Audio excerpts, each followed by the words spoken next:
आज का दिन एक बहुत ऐतिहासिक दिन है। 1 जून 2022।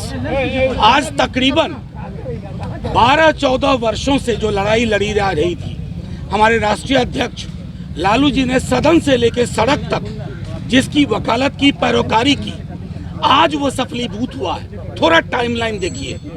माननीय नेता प्रतिपक्ष तेजस्वी जी ने जब केंद्र की सरकार ढुलमुल रवैया अपना रही थी, उन्होंने सीधे तौर पे संकेत दिया कि अगर जातिगत जनगणना की मांग नहीं मानी गई तो मुरहो से लेकर के पार्लियामेंट तक, दिल्ली तक पदयात्रा करेंगे। इसका एक जन उभार बना, जन दबाव बना। फिर मुख्यमंत्री जी ने इस पर बातचीत की, पहल की, और आज जब माननीय मुख्यमंत्री जी एक प्रधानमंत्री से मिलने के बाद भी जब पूरा विधानमंडल मिला तो उसके बाद भी कोई पहल नहीं हुई। आज माननीय मुख्यमंत्री जी ने जब नेता प्रतिपक्ष ने कहा था कि वो आंदोलन शुरू होगा, पृष्ठभूमि में हमारे राष्ट्रीय अध्यक्ष का तेवर और उनकी लगातार की लड़ाई, उसकी परिणति आज हुई। माननीय नेता प्रतिपक्ष ने अपनी बातें रखी और मुझे खुशी है ये कहने में कि माननीय मुख्यमंत्री जी ने अक्षरशः पॉइंट बाय पॉइंट उन चीजों को अडॉप्ट किया और कहा कि इस पर कार्रवाई कल से ही शुरू होगी और इसके अतिरिक्त एक एक चीज, इसकी मोडालिटी क्या होगी, रूपरेखा क्या होगी, कैसे किया जाएगा, कोई ना छूटे, इन सब चीजों को लेकर के माननीय नेता प्रतिपक्ष जी ने कहा, उसको सर्वसम्मति से आज की मीटिंग में अडॉप्ट किया गया है। माननीय मुख्यमंत्री जी इस पर कैबिनेट में फौरी तौर पर संभवतः 24 घंटे के अंदर फैसला लेंगे। बाकी के लिए मैं अपने नेता प्रतिपक्ष तेजस्वी जी से आग्रह करता हूं कि आपको ब्रीफ कर दें। तेजस्वी जी, जिस तरह से एक मिनट पहले ब्रीफ कर लेने दीजिए। पहले ब्रीफ कर लें। अब सारी बातें सामने आ ही गई हैं और लगातार शुरू से ही इसकी लड़ाई जो है आदरणीय लालू जी ने लड़ी। पार्लियामेंट में भी सवाल उठाएं और जातीय जो गणना है, आपका सर्वे ये हो रहा है, तो ये हम लोगों की जीत है। और सारी चीज़ें, एक चीज़ और है महत्वपूर्ण था कि भाई खर्चा जो होगा ये बहुत ही महंगा होगा, इसका खर्च बहुत लगेगा। देखिए, बिहार पिछड़ा राज्य है, गरीब राज्य है, और ये तो पूरे देश में हो जाता अगर बीजेपी केवल एक कॉलम जोड़ देती। तो जितना खर्चा में सेंसस हो रहा है देश का, जो एप्लीकेशन द्वारा हो रहा है, तो उतना किसी राज्य पे ये अतिरिक्त बोझ नहीं पड़ता।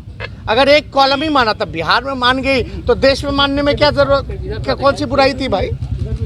हर स्टेट अपना अपना करा ही रहा है। तो ऐसे जो कमज़ोर आर्थिक रूप से, जो हमारी जो कमज़ोर स्टेट है, जो गरीब राज्य है, जो पिछड़ा राज्य है, तो हमने ये कहा कि भाई 40 में से 39 तो एनडीए के एमपी हैं।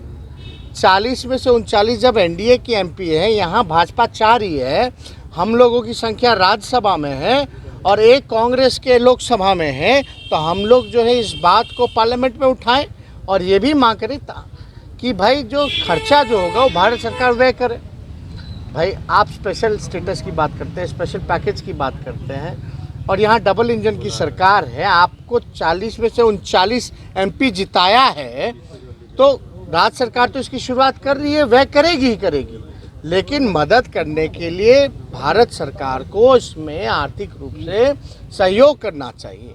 और ये बात से तो सब सहमत है कि ये जो भी बेस सर्वे हो रहा है, कास्ट बेस सर्वे हो रहा है, ये पूरे देश में होता तो ये देश हित में है, लेकिन ये बिहार हित में है।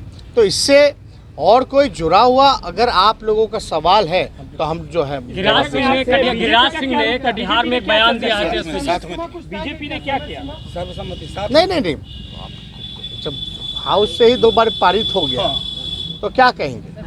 अब उनके विषय में आज तो उन्होंने जो है सर्वसम्मति से ही पास हुआ, तो आज तो हमको कोई दिक्कत लगी नहीं। अच्छा। और दिक्कत किसी को लग ही नहीं सकता है। ये जो कास्ट बेस्ड सर्वे है, ये बिहार के लोगों के लिए है, ये हित के लिए है, और देश में होता तो नेशनल इंटरेस्ट में था, तो इसका विरोध करने का तो कोई मतलब ही नहीं पैदा होता है। जातिगत जनगणना के बाद बिहार की नई तस्वीर दिखेगी यति शीघ्र, हमको जहां तक लगता है, और हमने ये भी कहा कि बेहतर होगा कि जो भी अगला कैबिनेट हो उसमें आप ले आइए। पूरे देश के लिए लड़ाई लड़ेंगे सर जातीय जनगणना पर? बिहार में तो जीत होगी। नहीं काउंट तो वो प्रक्रिया, क्योंकि ट्रेनिंग वगैरह भी देना है, इसका फॉर्म वॉर्म क्या होगा, क्योंकि सभी चीज़ों की लेटेस्ट खबरों के लिए देखते रहिए MUZ न्यूज और ताज़ा अपडेट पाने के लिए चैनल सब्सक्राइब करना ना भूलें।